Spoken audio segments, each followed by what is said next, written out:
Hi guys, welcome back to another video. Today I am showing you how to make your own cotton tags for your sewing or crochet projects.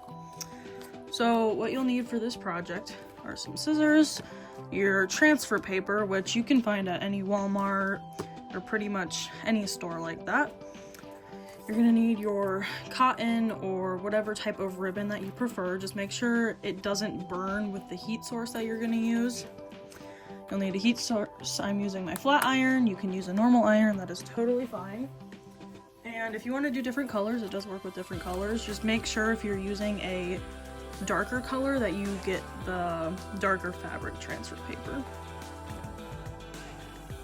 Okay, so to start off, you're going to turn on your heat source so that can start heating up.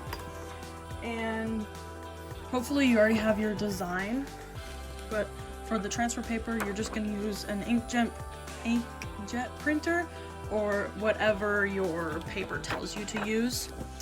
And you're going to print it inverted because when you put it on to the cotton, it'll it'll transfer the right way. So this is mine. Ignore that's a little bit purple. I tend to make my ink a little more purple just because if I don't, this paper makes it look yellow and I do not like that look. So once you get that paper, you're just gonna cut them. These are mine. They're tiny and I try to cut off the extra paper around it just because it gets in the way for me, but you can do it however you'd like. Now to make the tag, what I tend to do is I fold it and imagine that this is just the tag. And if you like that length, then go ahead and cut it. If you don't, make it longer or shorter. And I did some in white and some in off-white. Now to make one, I tend to fold it first and use my heat source to give it a little crease. Not too much, because if you do too much, it's just gonna flop down. I like to use this crease so then I can put my paper here, line it up, maybe. See, it scoots off sometimes, so you just gotta be very careful.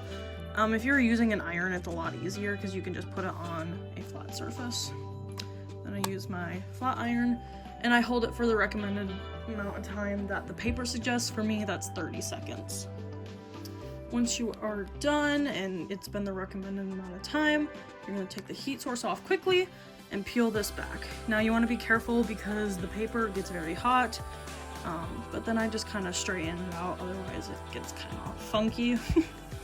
But once this dries, I fold it back up and I crease it with my heat source.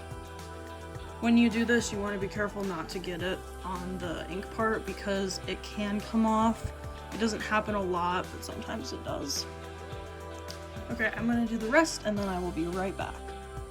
Okay, now that I'm all done with those, I'm going to recrease these. Be careful not to get the ink part.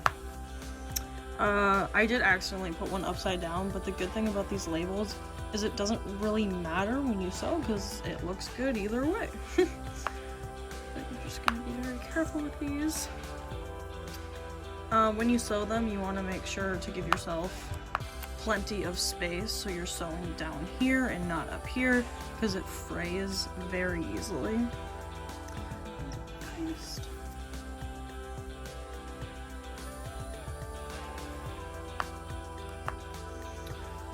There you go, and once you sew it into your project, this is what it should look like. I always put mine on the inside of my projects. You can put them on the outside though, they'll look great, or on a t-shirt.